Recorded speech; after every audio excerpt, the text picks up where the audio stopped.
the panel of judges. My name is Efosa Matthew Aguhia from the Greater University of Manchester. I'm here to present regarding the territory of the European Union, which integrate and was organized from the European Economic Cooperation (OECE) in 1948. This was a corridor of construction under the United States Marshall Art Plan, which originally introduced a tradition to reduce the tariff and to reconciliation of the economic cooperation after the World War II. It breaks into shape in the year 1958. In 1957, the Treaty of Rome established the European Economic Community (EEC) and the European Atomic Energy Agency (Euratom). The purpose was to establish a common market and customer union and a political cooperation within the states. And in January 1955, Austria, Finland, Sweden joined. 2004, Cyprus, Czech Republic, Estonia, Hungary, Latvia, Lithuania, Malta, Poland, Slovenia, they all joined. And in January 2007, Belgium and Romania joined.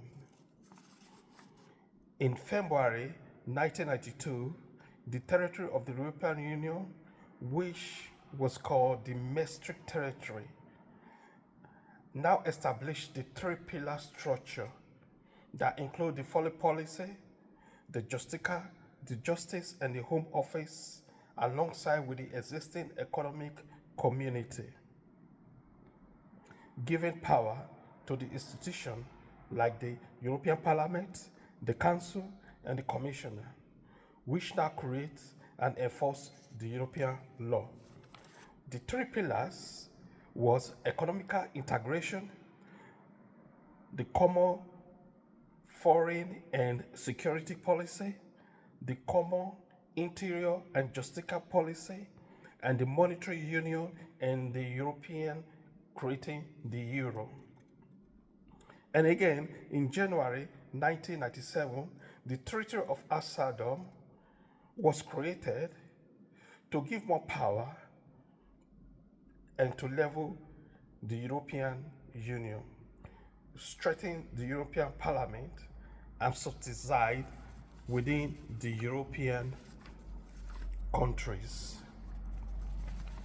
In January 2021, the Treaty of Nice restructured the voting in the Council, strengthened the European Court of Justice, and later on, the Treaty of Lisbon was created, which now established an independent authority, the pillar replacing the areas of competency, executive, share, and supporting strength with the Parliament, elevating the Charter of Fundamental Rights.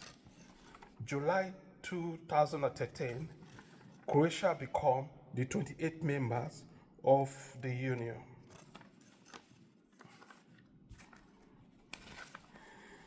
The recognition of the economic cooperation after the World War II began to shaping out in 1st January 1998.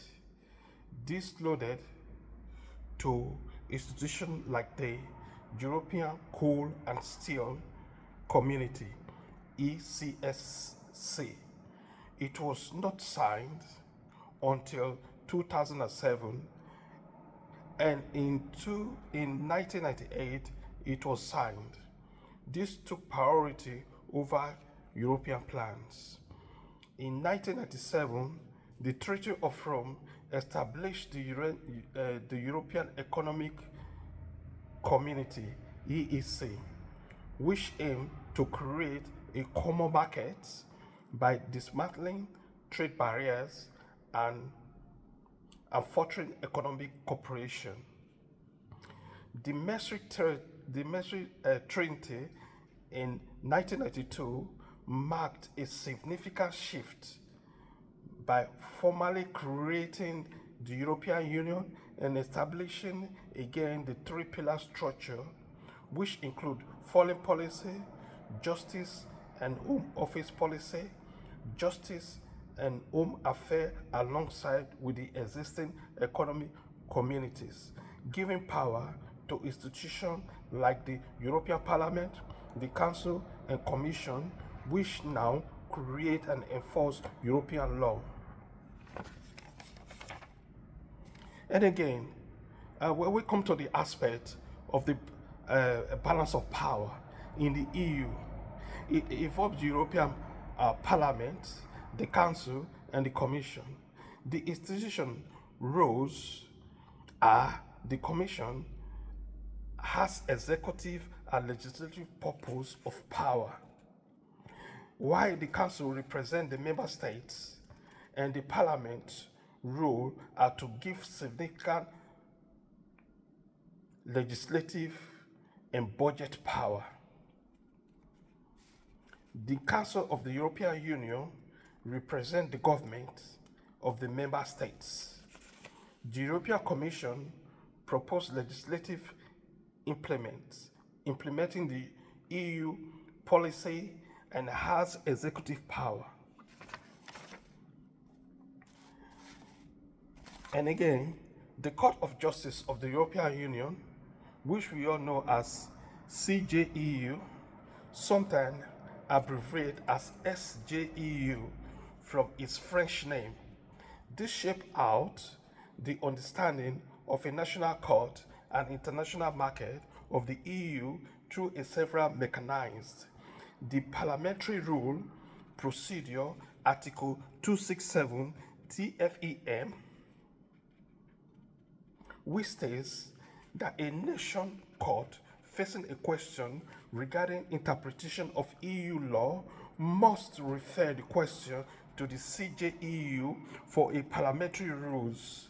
The national court then applies the ECEU, interpreting to the fact of the domestic case. The premise of the European law, where a conflict arises between nations' law and EU law will prevail over other nations. The doctrines of a direct effect, like Van Daan and Luce, the CCJ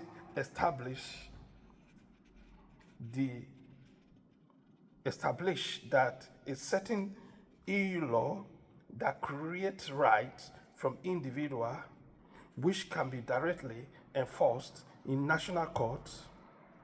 This empower individuals and businesses to challenge national laws that has a free movement, making a national court key enforcers of the international market free movement. So, we now come to the aspect of the EU law and the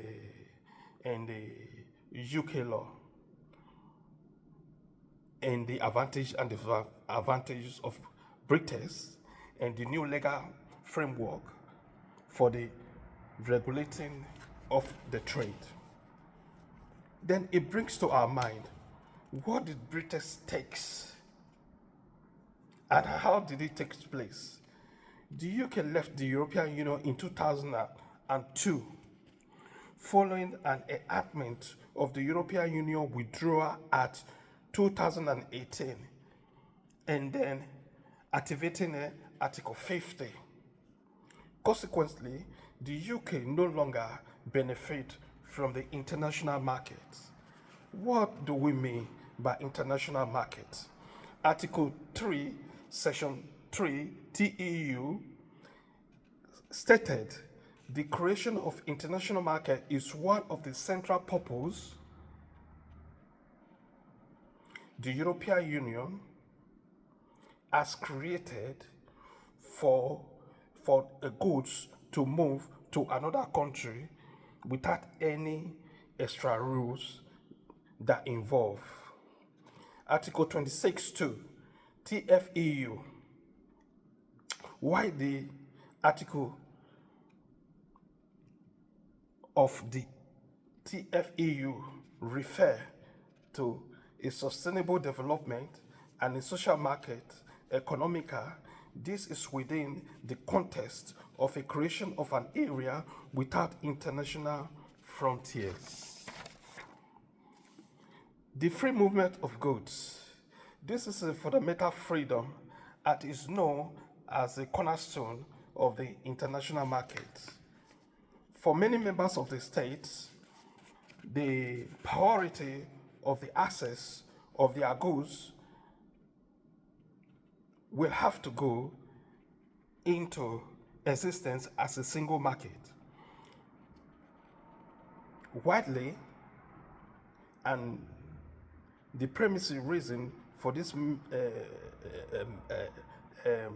membership was to create a free movement of goods.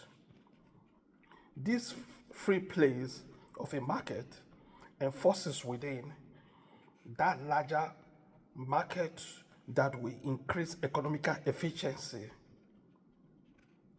consumer choice, and enhance the European competitive in the world market. The free movement of people, the basic principle relating to the free movement of people are certainly in Article 45 to 48. TFEU has to do with the workers. Article 49, 54, TFEU, that's the freedom of establishment. Article 56 to 62, TFEU, freedom to provide service. When someone provides a service, it may also involve a person moving, even if it's temporary, to a member state where the service is received. A free movement of capital stabilized. That was amendment in Maastricht in Article 63 stroke 66 TFEU and Article 3 Section 3 that have to do with the freedom of movement of goods, free movement of service, free movement of people, and free movement of capital. The goods can be sold from one country to another, like a national trade. Service can be moved from one country to another without any rules of complete independence. The EU citizens can move from one country to another without any restriction. Free movement of capital is the fourth pillar. Capital can move from one EU country to another without any further check. Article 75 TFEU has to do with relation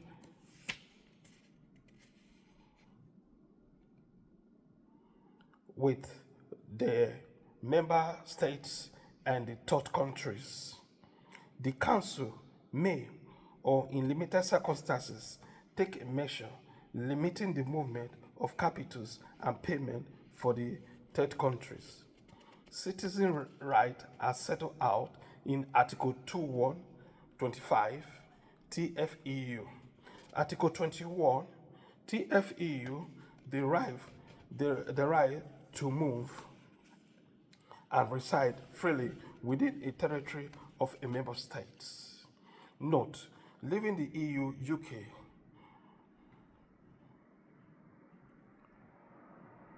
the benefit that the national market offer was great.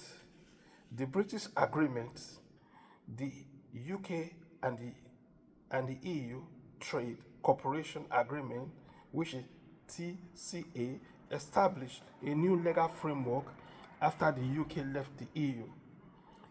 The advantage that was to the UK was that the parliament sovereignty was restored. Hence, UK Parliament can make and unmake any law without compliance with the EU laws. But the disadvantage of the TCA was the rules of origins that was retained. This means that the free trade will be granted if product met the rules of original criteria. However, businesses was forced to pay many money and for administrative and legal and structural challenge to meet the criteria. Many businesses decided to move to Europe to keep the benefit of a single market. A technical barrier was introduced for businesses, TCA, similar to Article 34 of the TFEU. The MQURO and regulatory restriction, hence, the UK business can be discriminated in Europe. Also, the UK business have more regulation to comply with than the EU business to sell in Europe. In fact, now when UK has its own regulation, UK businesses shall comply to both the UK and the EU regulation to sell for both country. The mutual recognition, the TCA, does not contain the mutual recognition principle established in the case 120/79 case, Casa de Giotto in 1979. The mutual principle is an important protection for businesses to limit the EU member state ability to discriminate foreign goods. Therefore, the UK cannot sell in the EU by complying the EU regulation only. They will still need to satisfy the act and the endorsement here in the UK and in the EU before the products can be satisfied. Regarding the Northern Ireland Protocol, the Northern Ireland is still in the EU single market. TAC introduction soft check on the border between the Britain and the Northern Ireland, which created further trade barriers for British businesses trading in the Northern Ireland. So those are the advantage and disadvantage. And as of now, to my point of view, everything seems to be going right. Thank you so much. Appreciate that.